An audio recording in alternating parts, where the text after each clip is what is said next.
Good afternoon. I'm Mary. I wanted to begin with this image of a work by Ana Mendieta. It's called Burial of the Naningo. And the Naningo were a secret society of men in Cuba. And in this particular work by Mendieta, who was an artist who used her body, who integrated with the landscape, who synthesized ritual, myth, her Cuban background, she's used 47 candles. And in voodoo, that's the number for death and to make a spell. So I always felt this was a very wry work by Mendieta, who was proclaiming her own identity, her own experience in the world, and who in a sense vanquished the Naningo. Let's see, why doesn't this work? Okay, there she, oh, sorry. And I also wanted to give a shout out to Nancy Sparrow, who was someone very close to me, who died 6 years ago today. And so I just wanted to, and also is an artist of our gallery, and I wanted to just give a shout out to Nancy, who I would say presente. In talking about women and parity, I think we have to go back to, as people say, our foremothers. And there have been very influential women who have helped the culture. One of them was Abby Aldrich, who in 1929, the year of also a great recession, founded the Museum of Modern Art. And of course, we all know the story of Juliana Forrest and Gertrude. I'm sorry, this is so annoying.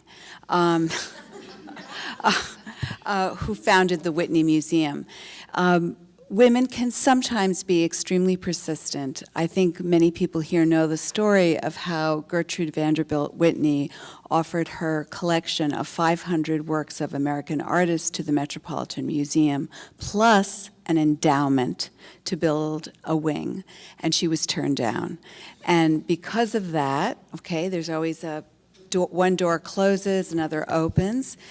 She founded the Whitney Museum, and Juliana Forrest, I think, was the first woman museum director in the world in 1931. Is it 31? Yeah, 31.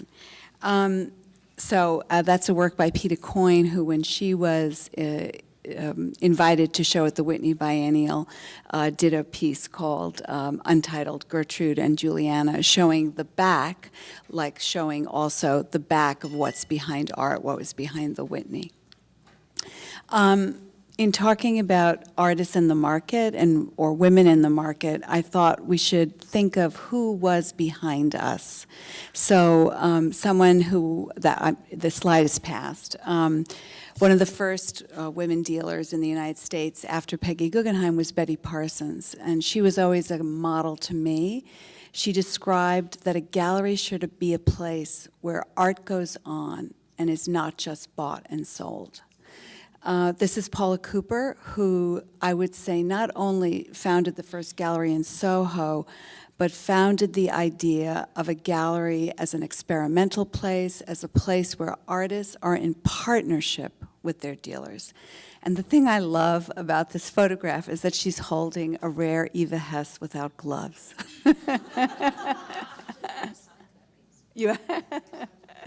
Oh, sorry. Back. Sorry. Ileana Sonnabend. Everyone has always said that actually it was it was Leo's business acumen, his charm, his wit, which made the gallery a business place, but it was Ileana's eye. And also I have found it quite interesting that her gallery continued until just last year, even after her death, only really destroyed by real estate in Chelsea. So we talked about who was before us, and Sarah gave me an ideal segue, because it's true that the market seems to be the story now. And also the whole model of galleries has changed. The model of gallery where the artist and the dealer were in partnership, there was a reciprocal commitment of loyalty and, you know, like a marriage, you're in it for better and for worse. And that has changed. Artists are free agents, and dealers also work with artists and then they don't work with them. It's kind of like a soup that keeps going. And it also has contributed to, as capitalism loves a monopoly, art galleries have become monopolies. So I didn't realize, actually, except through Nicole's, that Gagosian has 96 artists. So a mega gallery is a gallery that has multiple locations. It has international, I'm Italian, international presence in many cities, usually at least 50 to 100 employees, though that is still considered technically a small business, and multiple franchises. Of the 5 galleries, and I forgot White Cube, which is the 6th, which is in London, there's only one owned by a woman, Marion Goodman, who, even though her record on women artists isn't so great, I think she is a model of integrity and a model of someone who has brought a different kind of art to the United States. This is, I just finished my tenure. I've been involved with the ADA for many years. I just finished my tenure on the executive board. And you can see that the ADA is the Art Dealers Association of America. So we have, let's see, sorry for your statistics. Oh yeah, 180 member galleries, 56 are owned by women, and 107 are owned by men, and 17 are co-owned, and that's usually a husband and wife partnership like the Feldman Gallery or the Cohen Gallery. Though I would say they have their husbands' names, James Cohen, and which is kind of interesting. This is, I think, a wonderful example of how wonderful and terrible about how galleries are now part of pop culture. So this is Vanity Fair. It's profiling women gallerists, and they are powerful international women, and I think that's a great sign. Louisa Striener, Victoria Miro, Monica and Filomena from Spruce Moggers, Paula still in existence, and I'm very proud of my profession, because I think that galleries are on the front line. Okay, we're working with artists. We're identifying who are the culture makers of tomorrow, and we're supporting them and bringing an audience to them and bringing a team, and often doing that before museums anoint them, and often making the market for them. I wouldn't say you can't make a market, but we're building a market, and we're building support. That's a great photograph from AIR, because just like, that's, I think, the equivalent, and we need one for today. Some great artist should make a photograph. That AIR was the women's cooperative in the 70s, and that's a wonderful photograph with Nancy Sparrow, Dottie Addy, who else is there? Daria Dorosh, Anna Mendieta, Donna Byers, and I can't identify everyone. I don't know. Does anyone recognize other artists in that photograph? Maura? No? Okay.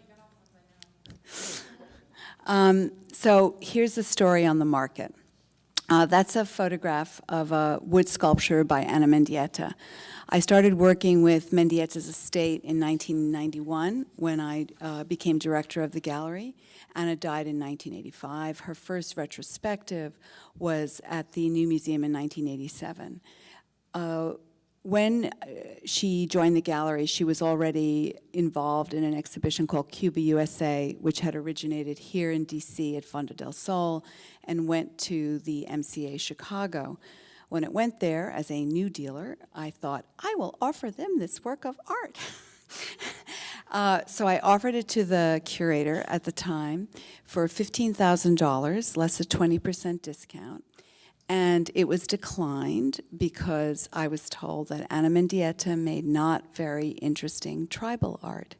So you can see the exhibition history of this particular piece of work, which I think is quite stunning, and also the exhibitions, the retrospectives that Mendieta was in since then. So she is now in 87 museum collections, and has had 10 retrospectives. So they were wrong. But the other part of that story is that the market is always rewarding an object that can appeal to a wide variety of people. That's why auctions work, because you have something that a lot of people want at the same time. So it is not only that the market doesn't reward women artists, but if you're using a form which is not painting, okay? Painting is also the big market phenomenon. It's much harder. But the market also rewards longevity, because now that sculpture is sold in the six figures. So I wanted to just quickly go through some of the artists in the gallery, these are the women artists in the gallery, but I think you can see there's a wide variety. This is a piece that is in the National Museum of Women Arts, Peter Coyne. This is Jane Hammond, who's also in the museum. That's Rosemary Lang from Australia, Lin Chen Mao, who's from Beijing, Nalini Milani, who's from India. That piece is on view at the MoMA now. Zelia Sanchez, who's Puerto Rican. She's one of our new artists, even though she's 89. Kate Shepard, one of the mid-career artists. Nancy Sparrow, that's Notes in Time on Women. That's in the collection of MoMA, which was given by a collector. They did not acquire it, but the collector felt it was such an important work, it should be there. It's another piece of Nancy's. Nancy felt that making woman as protagonist in her work was a political gesture and also a way to be present. Yoko Ono, who's wasn't her retrospective, her 10-year survey show just closed at MoMA. She's an inspiring figure, very young.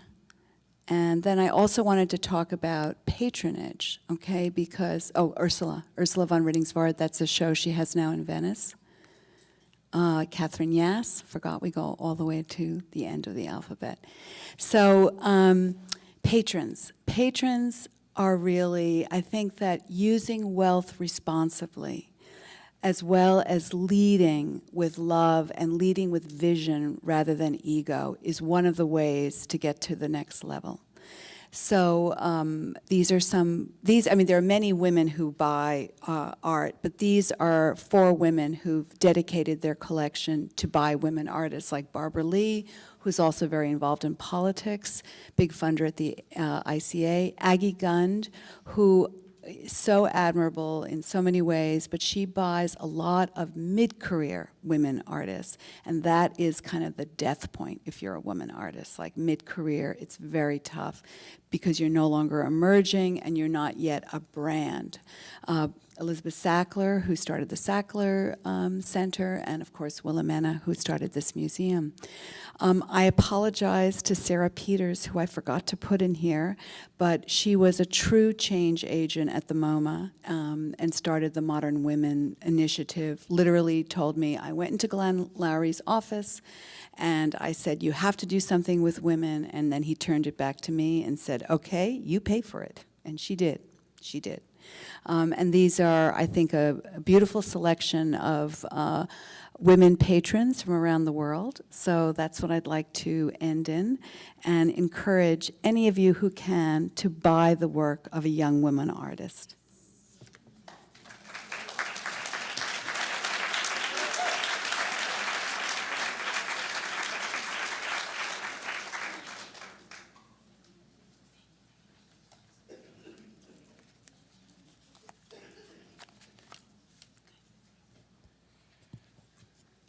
Thank you very much, Mary. And I just want to say, certainly, my name is Gabriella Palmieri, Senior Vice President of Contemporary Art at Sotheby's. And I have to say, sitting here amongst not only just such a wonderful audience and thoughtful, this dialogue that has been perhaps a polemic that we've all either grown up with and studied and learned, and it continues to be such an agent of just addressing, I have to say, the panelists tonight. I am hugely in awe and a huge fan club right here. So I'm thrilled to be here And I represent the commodification of the art object, for better or for worse. I am, exactly. So it all starts here. I feel like I actually should have my gavel. I'm also an auctioneer at Sotheby's, where, yes, the first female evening. For evening sales, certainly not the first female auctioneer by any stretch of the imagination, but the first female auctioneer to take an evening auction at Sotheby's. I proudly do the Latin American sales, and certainly being Puerto Rican descent, you can imagine for me, de la Isla del Encanto, it is La Vida es Sueño. So I do have to say I'm going to spin a bit more of, I think, a positive outlook on this, because again, as Sarah and we all said, here's another panel, and the more we talk about it, the more we make it an issue.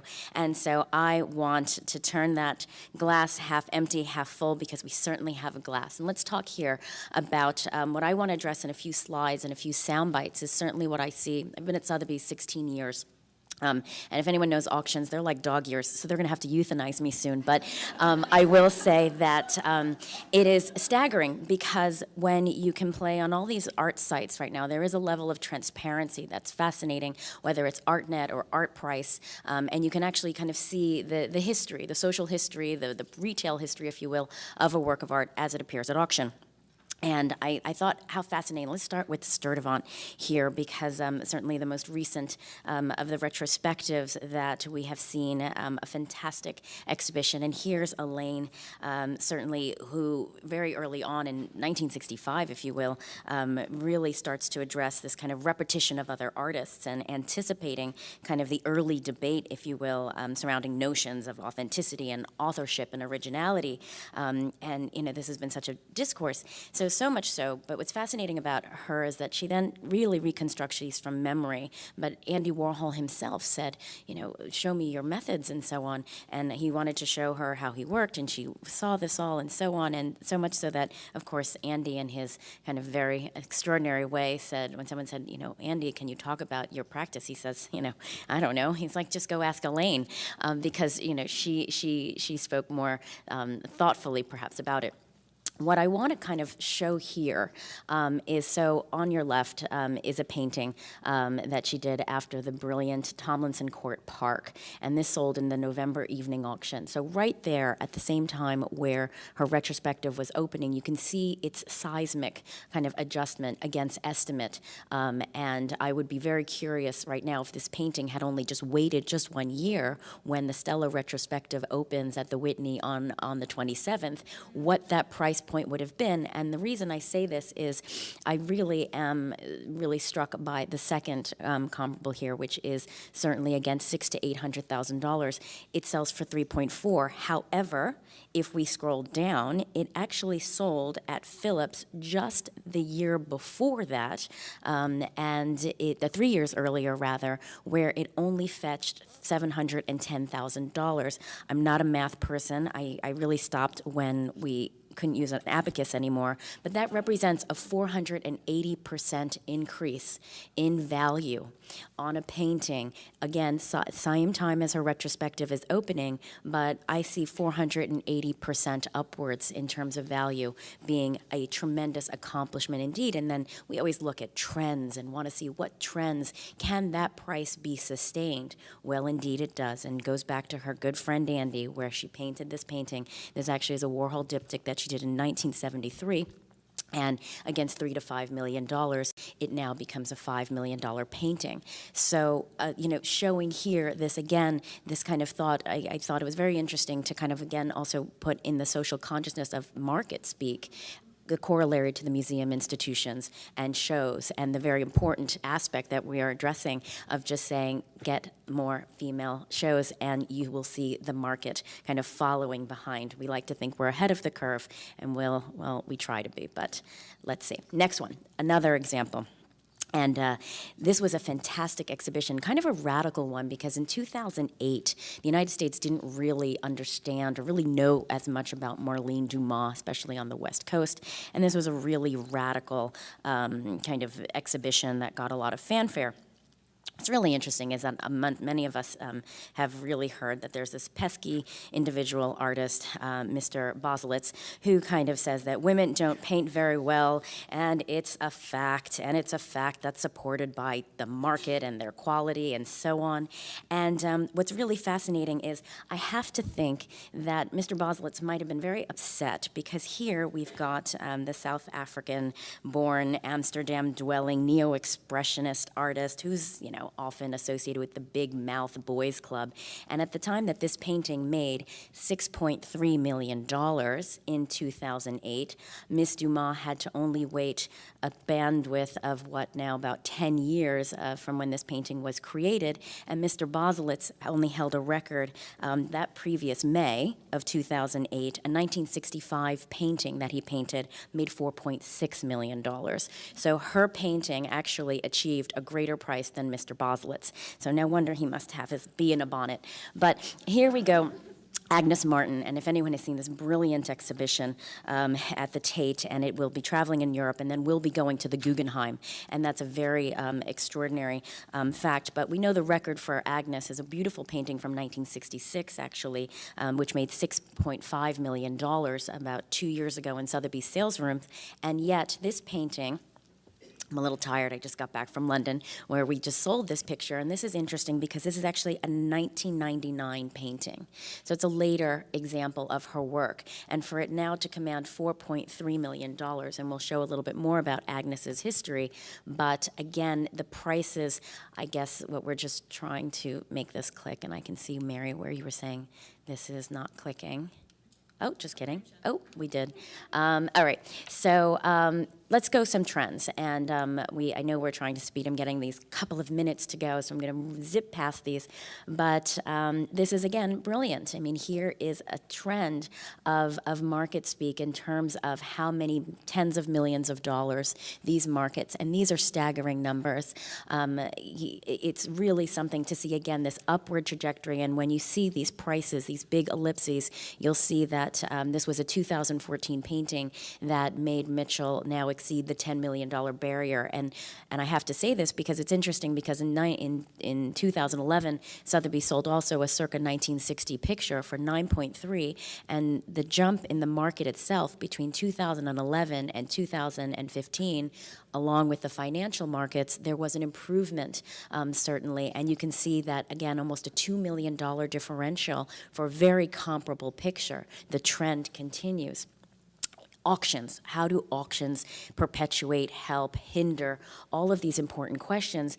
And yet this is really fascinating, because here we just had a cover lot of a Mitchell painting. And I show this picture because, again, in its history, I cataloged this painting when I was an enthusiastic cataloger in 2004. And this painting at the time made just over $600,000. And now it's gracing the cover of an auction and making just shy of $3. It was a painting that was only 40 inches tall and brilliantly domestic, but encompassed every ravishing moment where you hear Linda really saying this rage to paint. Cindy. Here's a spectacular example we put on the cover of our mid-season sale at the time that her retrospective opened. This one that is kind of this girl in the city, 1978 film still. Her as her protagonist and artist and everything that she encompasses. You can see, again, for whenever major works come up, again, still tens and tens, a trajectory upwards of the artist in the millions. And there was a huge defining moment in 2014, and I will show you, that really anchored Cindy in a different stratosphere. Try it again. And I can't not talk about this collection for a lot of reasons, because this is the Sender collection, which Sotheby's proudly offered last May. And Mr. Sender himself, that wonderful photograph that Mary showed us, Mr. Sender considers the greatest influences in his history to be those gallerists, Mary M. Boesky, Philomena,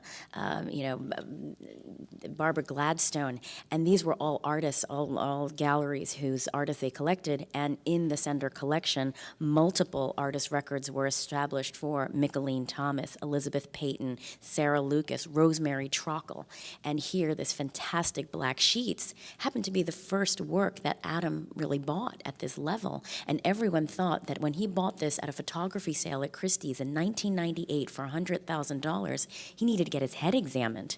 And Sotheby sells it for $3.8 million, becoming the co-share highest priced for one of her fantastic centerfolds, an incredible project that never saw the light of day, if you will, because it was censored, because they saw this being perhaps an image of a rape, and yet Cindy said this was been partying all night, and the first light was coming through, and I forgot to close the shade, so we're projecting our own stereotypes here. Helen Frankenthaler. This is extraordinary to watch this trajectory, and we all knew that when Mr.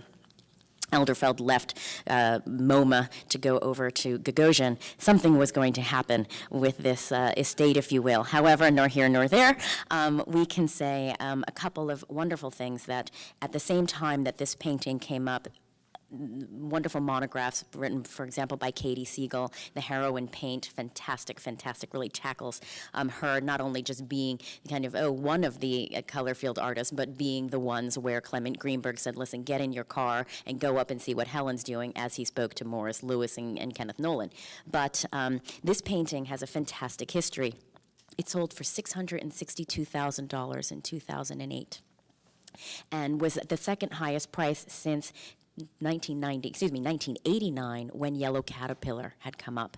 And Saturn Revisited, 1964, she's just come back. She really has this confidence, these really braggy, bold colors. And you can see that this painting had 15 bidders. 15 individuals vied for Saturn Revisited, and then that was another kind of corollary, which we'll circle back to. I'll never forget this. When I joined the contemporary department from the Latin American department, I said, I'm taking Gego with me when I go. And I put this on the cover of a morning sale of contemporary art, and on the back we had a Roy Lichtenstein sculpture. And someone who I will actually very much remain anonymous, one of the most prominent directors of a gallery, I remember pointing at the time to my boss, a gentleman who was also my mentor, and he said, she's like, who is this? Had no idea who this was. This actually was bought by an individual who then gifted it to a little institution by the name of MoMA. Next, and it was a spectacular example, and not a lot of money, but at the time in 2004, pretty extraordinary indeed. Another work that I couldn't help resist using this, but the importance of, I see 1 minute wrap up, but I think that everyone will let me have 2 more minutes, if you will, because this is too much fun. But my name is Gabby for a reason, I can't help it. But here we go. Our prices are insane, but what was extraordinary is that this painting had passed at another auction house just the year before, 2 years before actually, and it was in the regular context of the auction. And I said, let's fold this in and let's give it a back cover, an inside back cover, and we're going to Instagram it and so on and so forth. And it makes over double of what it had just passed at. And it's a very interesting context that giving artists, female artists, more presence in the catalogs, bolder presence with lavish spreads. And this is important to consider because Maura put this up on our screen, and I wanted to show the history of this. There are 2 variants that Katie, and I think another aspect of these fantastic female artists, worked in editions. And think of Cindy Sherman, the film stills, all editions of 10, centerfolds, editions of 10, and the later Society purchase editions of 6. Ooswald, the work that is the record at 9.797 is a variant, a unique variant, if you will, of Ooswald, which this is an edition of 4. Let's talk math. So this sells in, again, 2011, where the market, wasn't at the level that it is now, certainly. This work sells, this is the edition of 4, sold for $6.5 million. Her previous record was 1.7. Now, 3 years later, the unique variant comes up and makes 9.7, making a 40% more than just 4 years before. I like that trend. Next, Agnes again. We'll reiterate, kind of again, seeing these early paintings, 1990s paintings rather, and you'll see that this sells just last year at Christie's, making 3.7. And you can see where the estimates have now even gotten more substantial. And I really look at this not because it's a $500,000 increase. Anybody would take that, especially if you're a consigner. But here, if you're looking, look at the base of the estimates, because the starting points have now gotten stronger. Looking at this corollary, this was a record year at auction that we had in May, and if I could have, I would have high-fived down the aisles, although I was the auctioneer and it wouldn't have been appropriate. So it was amazing, because here we have Saturn Revisited making $2.8 million, and then the very next day in the day sale, this painting, China 2, had struggled to sell privately. We couldn't sell the work. It was in a private selling exhibition, so on and so forth. No takers, not a one. Everyone sat on their hands at $800,000. We put in the auction conservative estimate, and it makes 1.5. Again, showing that the auctions have a broader reach. And then looking at Lexington, which was one of the most brilliant topographies of the Cape, you saw the floorboards where she laid this down and stained it, and it was almost an utter reversal. It looked like she stained the front and stained the back. Una delicia, as you say in my country. It was fantastic, and it makes $1.4 million. A record for a painting of that year. One last kind of soundbite to leave us with is coming up, I hope. Again, Cindy, I wanted to just explain those spikes that we saw, where a group of her film stills, and not even all of them, but a selection of the greatest hits, if you will, that is a massive number. Cindy's now a $7 million price. Oh, and I was cataloging and starting the day sales. These film stills were $30,000. Here, and talking also about art as an asset, a singular image, perhaps her most iconic, The Hitchhiker, $3 million. When previous result to that was $900,000, and people thought that was shocking, again, as an addition work. Rosemary Trockle, extraordinary image from 1985, 1988, post-war Germany, and this poor woman, she had to go up against those braggy kind of German painters and does something so fabulously radical.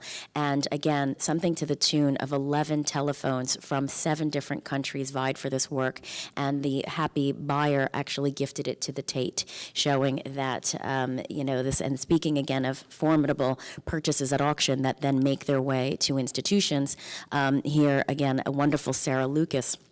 Also coming from the Sender collection, the Trockle, all of these, because he's so celebrated female artists, and I loved that term, ahead of the curve, and everyone thought it was like a double entendre because I labeled the sale ahead of the curve because he was very progressive in the way he thought, but I thought he was so ahead of the curve because of how many female artists he did, so a little insider information there. And then here, again, and also kind of an institution piece, if you will, and then the very speaking of institutions, a deaccession, and we talked about this, but look at the estimate, 10 to 15 million. And what's really interesting about this price is that after 20 or so, it came down to 2 collectors that went for it and just kept going. And sometimes it's interesting where you see the jumping between all of the bidders, and you say, oh, there's so much bidding depth. Sometimes it's so fascinating when you just have 2 collectors just so desperately wanting to acquire what was one of the greatest opportunities, and rare, because some of these incredible works are in institutions and will never be offered again. And for the very kind of last kind of slide, I think that we are on. Let's just jump one ahead. This just happened, again, hot off the press in London, and this is a huge record for Isa Genskin, and long overdue for an artist with 30 years plus body of work, for her to be in that $1 million mark. It is really something that is to be proud of, and I conclude with saying the window for gender-specific buying has closed. Thank you.